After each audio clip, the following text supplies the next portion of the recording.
Good morning BNI. നമ്മൾ Google റിവ്യൂവിനും അതുപോലെ തന്നെ നമ്മുടെ ക്ലയൻറ്റിൻ്റെ ടെസ്റ്റിമോണിയൽസിനൊക്കെ ഒരുപാട് പ്രാധാന്യം കൊടുക്കുന്ന കാലമാണ്. എന്നാൽ നമ്മൾ BNI മെമ്പേഴ്സിൻ്റെ ക്രെഡിബിലിറ്റി എന്ന് പറയുന്നത് നമുക്ക് കിട്ടുന്ന ടെസ്റ്റിമോണിയൽസാണ്.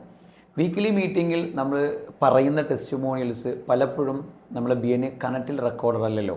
സോ പുറത്തൊരു മെമ്പർ നമ്മൾ സെർച്ച് ചെയ്യുമ്പോൾ നമ്മൾ BNI കണക്റ്റിലൂടെ ടെസ്റ്റിമോണിയലാണ് നമ്മുടെ ക്രെഡിബിലിറ്റിയെ സൂചിപ്പിക്കുന്നത്. സോ നമുക്ക് ടെസ്റ്റിമോണിയൽ എങ്ങനെയാണ് കൊടുക്കുന്നത്, അതുപോലെ വാങ്ങുന്നത്, നമുക്കിൻ്റെ ടെസ്റ്റിമോണിയൽസ് എങ്ങനെ നമുക്ക് റിവ്യൂ ചെയ്യാം തുടങ്ങിയ കാര്യങ്ങളിലേക്ക് നമുക്കൊന്ന് പോകാം.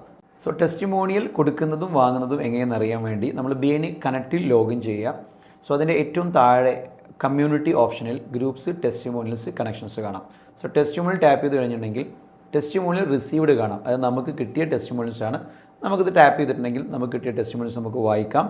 അതുപോലെ തന്നെ നമുക്കറിയാം, ഇപ്പോൾ ഒരു ജെന്യൂൻ അല്ലാതെ ഒരാൾ നമുക്കൊരു ബാഡ് ടെസ്റ്റിമോണിയൽ തന്നിട്ടുണ്ടെങ്കിൽ നമുക്കത് ഡിലീറ്റ് ചെയ്യാനുള്ള ഓപ്ഷനും ഇതിൽ താഴെ കൊടുത്ത് ഡിലീറ്റ് ടെസ്റ്റിമോണിയൽ. ഓക്കെ, ഇത് നമുക്ക് ബാക്കിലേക്ക് വന്നു കഴിഞ്ഞിട്ടുണ്ടെങ്കിൽ നമ്മൾ കൊടുത്ത ടെസ്റ്റിമോണിയൽസ് ഗിവൺ എന്ന് പറഞ്ഞിട്ട് നമുക്ക് കാണാൻ പറ്റും.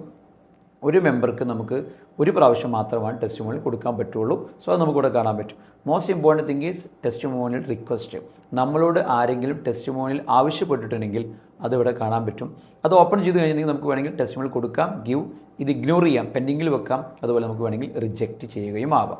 ഓക്കെ, ഇനി എങ്ങനെയാണ് ഒരു മെമ്പറോട് നമ്മൾ ടെസ്റ്റിമോണിയൽ ചോദിക്കുന്നത് എന്ന് അല്ലെങ്കിൽ കൊടുക്കുന്നതെന്ന് ജസ്റ്റ് വളരെ സിമ്പിളാണ്. ഇപ്പോൾ ആപ്പ് വെർഷനിൽ സെർച്ചിൽ നമുക്ക് പോയിട്ട് ഒരു മെമ്പറെ നമ്മൾ സെർച്ച് ചെയ്യുക, ഏതെങ്കിലും ഒരു മെമ്പറെ നമ്മൾ സെർച്ച് ചെയ്യാം. ഫോർ എക്സാമ്പിൾ, ഒരു മെമ്പറെ നമ്മൾ ടാപ്പ് ചെയ്ത് കഴിഞ്ഞിട്ടുണ്ടെങ്കിൽ അതിൽ നമുക്ക് കാണാം ഗിവ് ടെസ്റ്റിമോണിയൽ, അതുപോലെ തന്നെ ask for testimonial.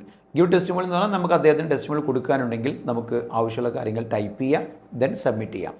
Ask testimonial ആണെങ്കിൽ നമുക്ക് ആ ഒരു മെമ്പറോട് ചോദിക്കാം. ഇപ്പോൾ ഇത് നമുക്ക് ആവശ്യമുള്ള രീതിയിൽ ഇതിൽ നമുക്ക് ടൈപ്പ് ചെയ്യാവുന്നതാണ്. നമുക്ക് കസ്റ്റമൈസ് ചെയ്ത് ടൈപ്പ് ചെയ്യാം. ഇന്ന കാര്യത്തിന് എനിക്കൊരു ടെസ്റ്റിമോണിയൽ വേണം, ഇന്ന പ്രൊജക്റ്റ് കംപ്ലീറ്റ് ചെയ്ത ടെസ്റ്റിമോണിയൽ വേണം, റിക്വസ്റ്റ് കൊടുത്തു കഴിഞ്ഞാൽ അതാണ് നമ്മൾ നേരത്തെ കണ്ട സ്ക്രീനിൽ റിസീവ്ഡ് റിക്വസ്റ്റിൽ കിടക്കുന്നത്. സോ നിങ്ങൾ മനസ്സിലാക്കുക, നമ്മുടെ ഓരോ ടെസ്റ്റിമോണിയൽസും നമ്മുടെ ക്രെഡിബിലിറ്റി വർദ്ധിക്കുന്ന കാര്യമാണ്. അറിയാലോ, credibility equal to visibility equal to profitability. Thank U.